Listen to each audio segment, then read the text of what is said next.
এর ক্লাসে আমরা বাংলা পেডাগজির কিছু প্রশ্ন আলোচনা করব, যে প্রশ্নগুলো হচ্ছে নেগেটিভ কোয়েশ্চন, নাবোধক প্রশ্ন।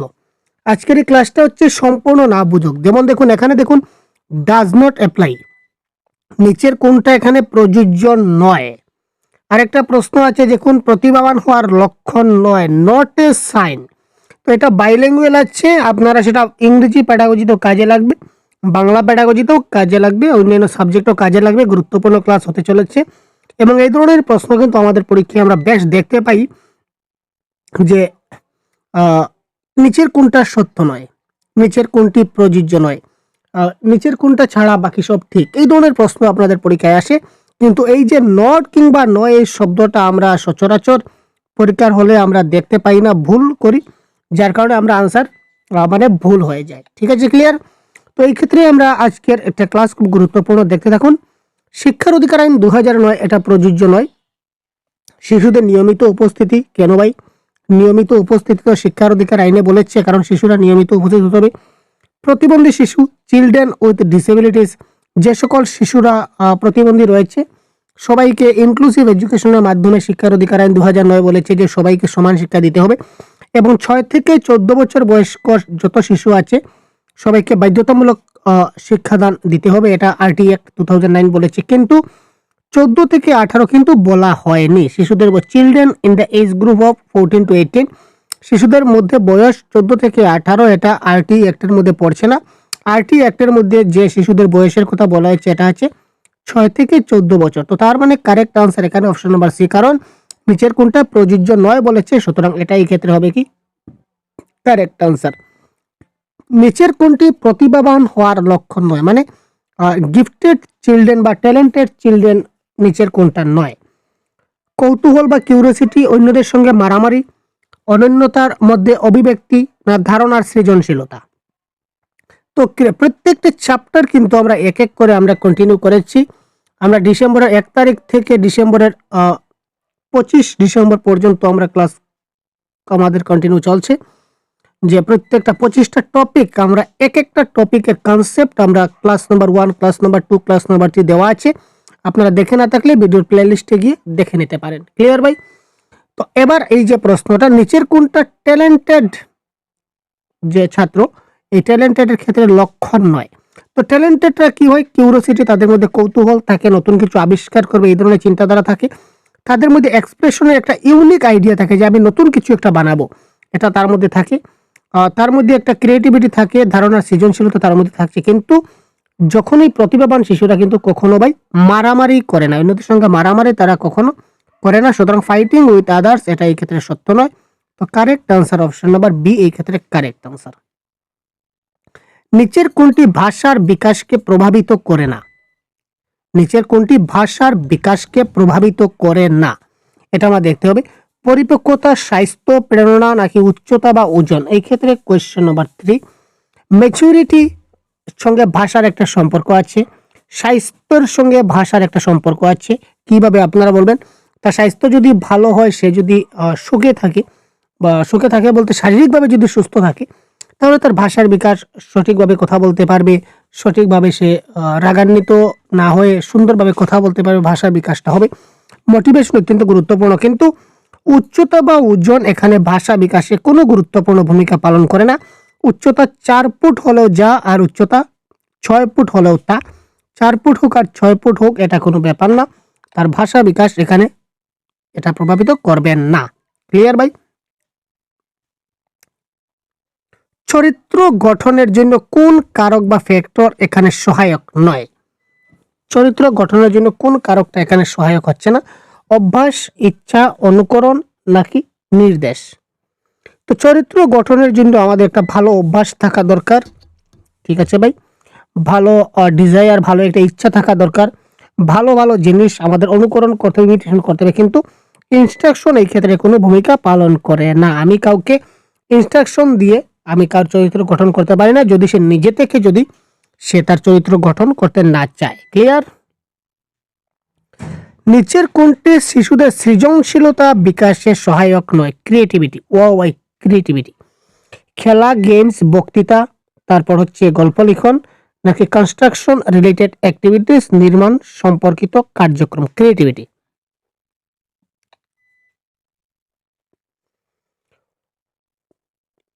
এখানে দেখুন, গেমের মধ্যেও কিন্তু আমরা ক্রিয়েটিভিটি করতে পারি। বক্তৃতা যখন দেই তখনও কিন্তু আমরা ক্রিয়েটিভিটি করি, ক্রিয়েটিভিটি তো রয়েছে। স্টোরি টেলিং, গল্প যখন আমরা লিখি তখন তো নিজে যখন গল্প লিখবো নিজের সৃজনশীলতা থাকবেই, কিন্তু কনস্ট্রাকশন রিলেটেড অ্যাক্টিভিটি যখন করব তখন সেখানে ক্রিয়েটিভিটি থাকবে না, কারণ একজন ডিজাইন দিয়ে দেবে, একজন আমাকে বলে দেবে যে তুমি ওইটা বানাও, এইভাবে বানাও, এইটা বানাও, তুমি এইভাবে বানাও। যখন আমাকে বললো তখন আমি তার দেওয়া ফর্মুলা ইউজ করে আমি বানাবো, তার সিস্টেম মতে বানাবো। এখানে আমি নিজের কিছু ইউনিক, আমি নিজে থেকে কিছু তৈরি করছি না। দ্যাট ইজ কল এটা সৃজনশীলতা বিকাশে সহায়ক নয়। কনস্ট্রাকশন উইথ অ্যাক্টিভিটিস এই ক্ষেত্রে হবে কি কারেক্ট আনসার। যে কারক বা ফ্যাক্টর মানসিক বিকাশ প্রভাবিত করে না, মানসিক বিকাশকে প্রভাবিত করে না কোনটি? পারিবারিক পরিবেশ, ধর্মীয় পরিবেশ, পরিবারের সামাজিক অবস্থা, না পরিবারের অর্থনৈতিক অবস্থা? মানসিক বিকাশ, মেন্টাল। তো মেন্টাল বিকাশ হতে গেলে আমাদের পরিবারের, আমাদের একটা ফ্যামিলি তো প্রথমে থাকবে, প্রাইমারি এজেন্ট অফ সোশিয়ালাইজেশন, যার কারণে আমাদের যে মেন্টাল বিকাশ, মেন্টাল ডেভেলপমেন্ট আমাদের পারিবারিক থেকে হয়। সোশিয়াল স্ট্যাটাস যদি ভালো থাকে তাহলে আমার মানসিক বিকাশটা ভালো হবে। ইকোনমিক স্ট্যাটাস থাকলে আমি দুশ্চিন্তা থেকে আমি রক্ষা পাবো। কিন্তু এখানে ধর্মীয় পরিবেশ এখানে কোনো কথা নয়। ক্লিয়ার ভাই? ধর্মীয় পরিবেশ এখানে কোনো কিছু আসছে না, সুতরাং কারেক্ট আনসার ধর্মীয় পরিবেশ।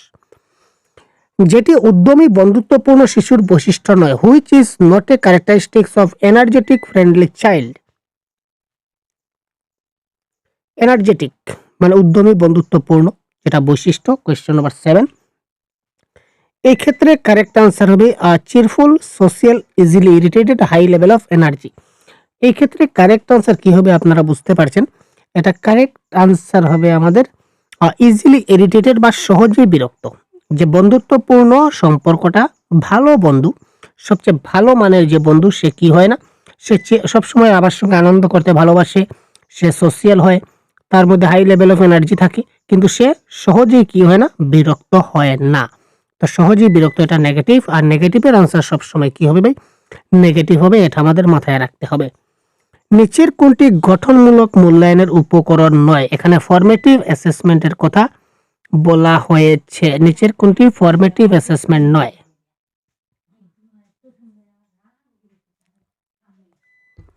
নিচের কোনটি গঠনমূলক মূল্যায়নের ক্ষেত্রে নয়? মৌখিক প্রশ্ন, মেয়াদি পরীক্ষা, কুইজ এন্ড গেমস, না অ্যাসাইনমেন্ট? এই ক্ষেত্রে কারেক্ট আনসার হবে মেয়াদি পরীক্ষা বা টার্ম টেস্ট। তো টার্ম টেস্ট মানে কি? এটা হচ্ছে আমাদের সামেটিভ অ্যাসেসমেন্ট, যেটা হয় আমাদের এন্ড অফ দ্য ইয়ার।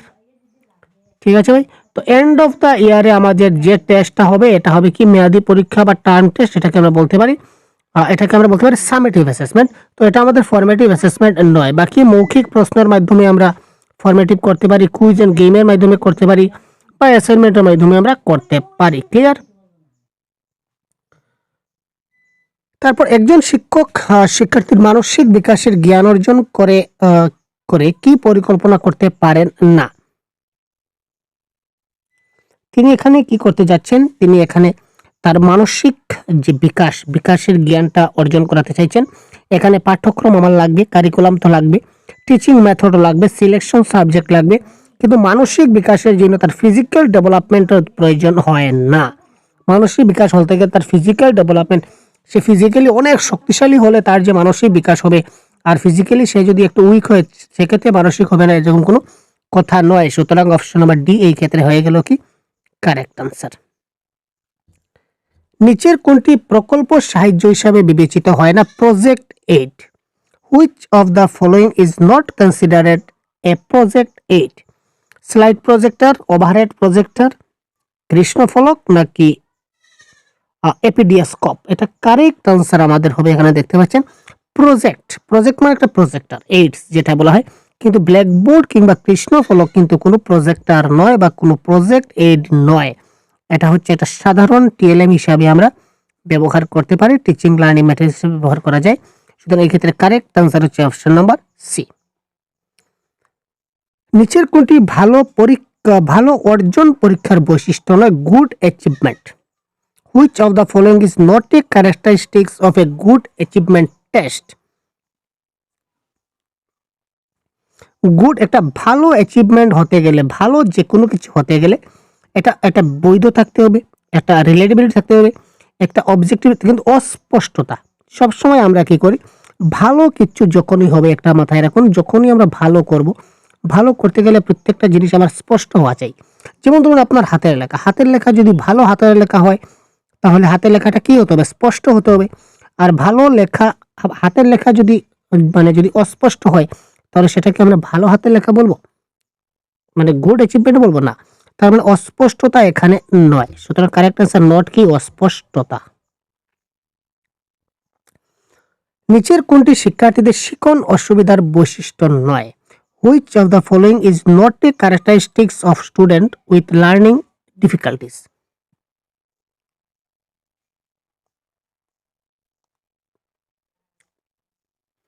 সংক্ষিপ্ত মনোযোগ বা কোনো কিছু মনোযোগ দিতে পারা, সাধারণ শিক্ষা প্রেরণা বা স্বাভাবিক শিক্ষার প্রেরণা, বিমূর্ত ধারণা বুঝতে অসুবিধা, সমস্যা সমাধান। এখানে বলেছে শিক্ষণ অসুবিধার বৈশিষ্ট্য নয়।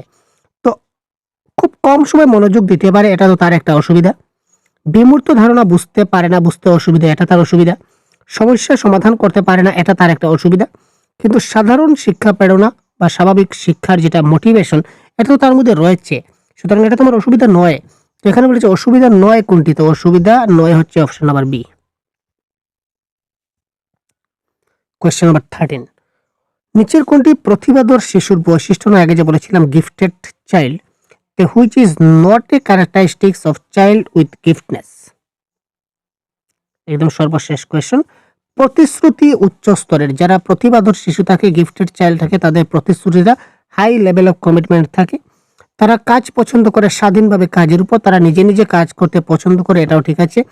সমস্যা সমাধান করার পর একাধিক বিকল্প শনাক্ত করার ক্ষমতা, যে এইভাবে আমরা যদি না করে অন্যভাবে করি তাহলে কাজটা কিভাবে হতো, এই ধরনের অপশন তারা রাখে।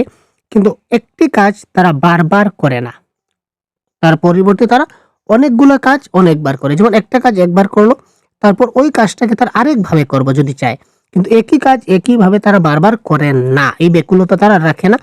সুতরাং এটা বৈশিষ্ট্য নয় হচ্ছে option number D is the right answer. তো এই ধরনের নেগেটিভ কোয়েশ্চন কিন্তু আপনারা পরীক্ষায় অনেকগুলো পাবেন।